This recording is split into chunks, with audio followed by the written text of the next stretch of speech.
There's no kind of way to put it. It is shit. They're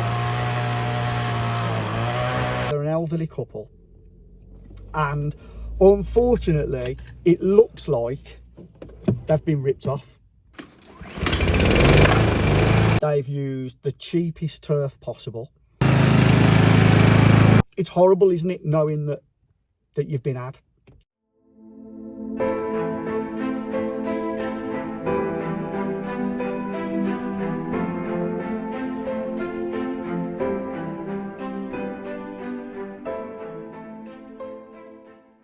Howdy gang, welcome back to Hangout with Deggers and another episode of HOWD grass cutting and gardening. So I am just about to go and do another job, and I want to take you with me. I do still need to ask permission from the homeowners if I can, but I'm like 10-15 minutes early for the job. So I've just parked, I've found this little side road here. I parked up round the corner before I head there. So I went to quote for this couple the other day. They're an elderly couple, and unfortunately it looks like they've been ripped off. So about 6 or 7 weeks ago, they had someone come out and turf their front garden for them, and it's awful. When I turned up the other day to quote, I pulled on the drive and I looked at it and I just thought, oh my goodness, what the hell is that? It looks like they've used the cheapest turf possible, and they've just got as much profit out of them as they possibly can. They've done such an awful job. It's bumpy, you know. They've obviously not firmed it down and flattened the area out before laying the turf. I asked the couple if they like used boards and that to walk on, and they said no. Yeah, it's shocking. It's absolutely shocking. And the lady, bless her, is distraught, because it's horrible, isn't it, knowing that you've been had. It's horrible knowing that you've been ripped off. It's happened to me. It may have happened to you as well. And it's just that horrible feeling, isn't it, that you get in your gut, knowing that someone's had you over and took advantage. But that said, you know, I said to her, I said, look, at the end of the day, don't worry about it. It's not the end of the world. Yes, it's horrible, but it's done. It's done now. So I'm there today just to cut it, because it's quite long. It's been like 6 or 7 weeks. These people have refused to come back and do anything about it and cut it for them, because obviously, you know, they've expressed their disappointment in it. So obviously they've done one and just left them in the lurch. So I'm here to cut it, and I said to the lady, I said, look, I said, it'll start to look better even just after a couple of cuts anyway. And then they do want me regularly, once a fortnight, to look after it. And I said, and then in the autumn, you know, we can discuss maybe doing a few treatments on it, and you know, I can maybe like level it out, and we'll see what we can do. It's not the end of the world. It, you know, at the end of the day, I know like we get precious about things, and so as I record this video, it's the Thursday after the Monday that we said goodbye to Austin. I'm always a few weeks in front with my videos, and like I said in a previous video, it puts things into perspective. You know, we put a level of importance on our gardens, our lawns, the other trivial things that don't really matter. You know, you can't take your lawn with you.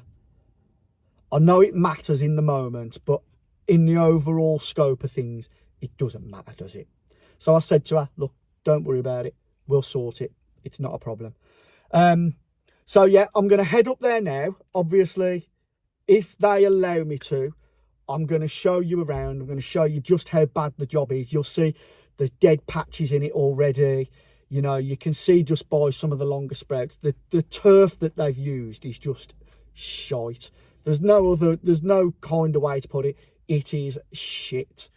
They have literally ripped this poor couple off.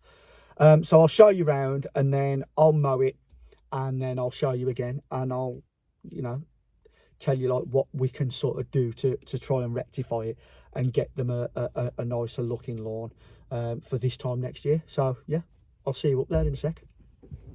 Okay guys, so as you'll see, take you up, we'll start up at the top here.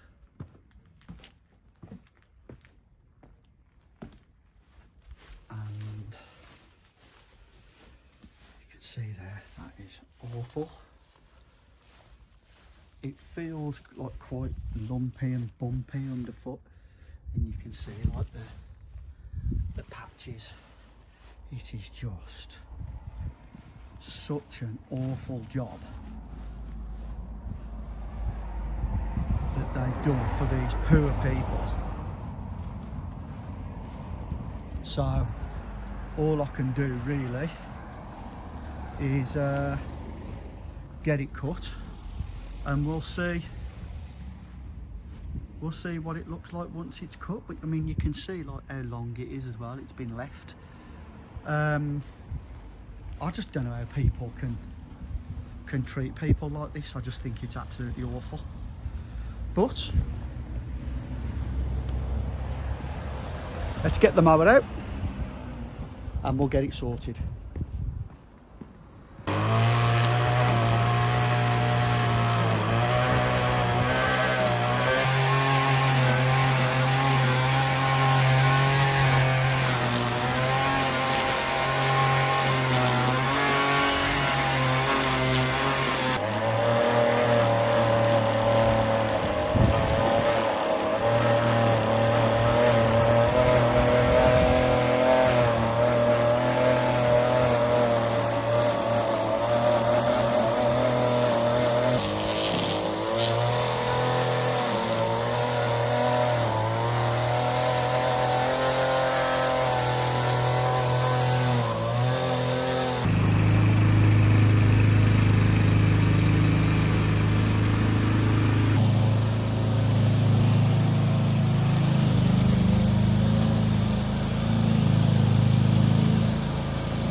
Right guys, you can see just how awful that is.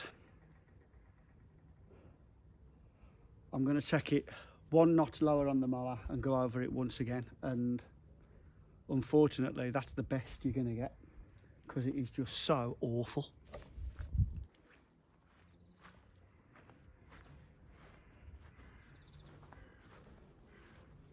I feel so sorry for these people. I don't know how much they've paid, I've not asked. It's a bit rude. But yeah. Let's get one more pass done. And then, yeah, I'll see what they say. But unfortunately, you're not going to get it looking any better than that at the minute. It needs water, it needs... What it really needs is, we'll wait to the autumn, and then it needs seeding. There's not much, I could give it a light scarify. And then it needs seeding, top dressing, and a levelling rake going over it. Look at this.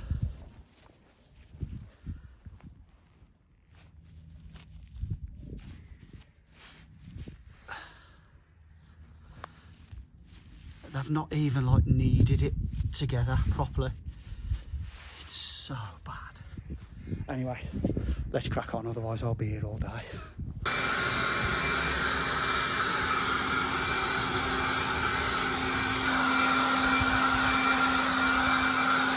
unfortunately, that's it.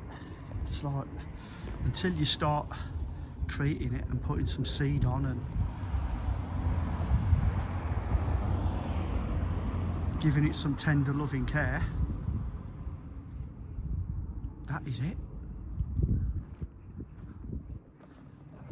Just be careful, guys, when you hire people to do big jobs like this, because I'm guessing this was not cheap, and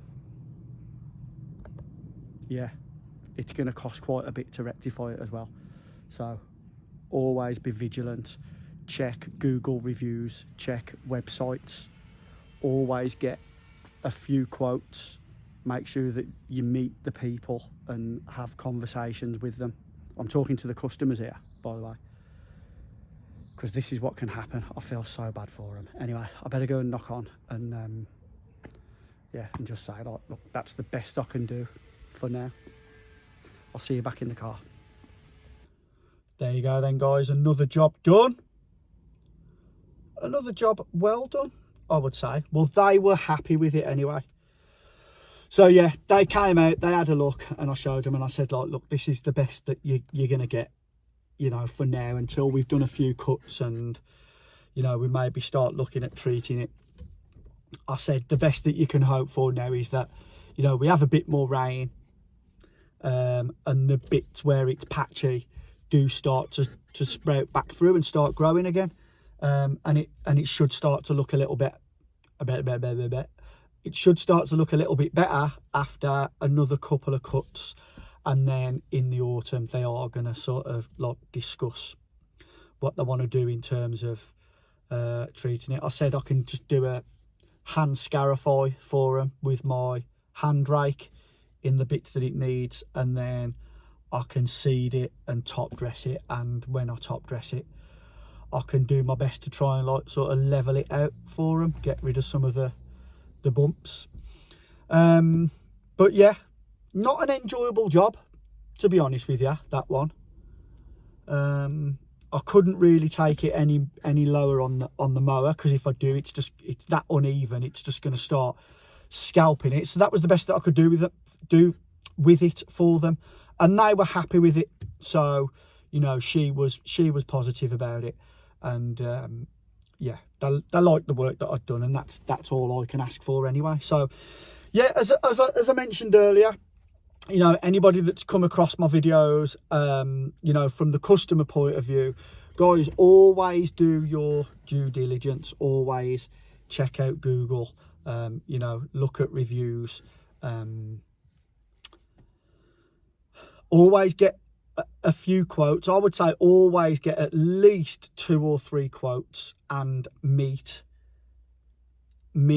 your potential gardener before you just go ahead and book someone. Don't be in too much of a rush, especially for bigger jobs like that, because that can happen. You can get ripped off, and it's just not very nice.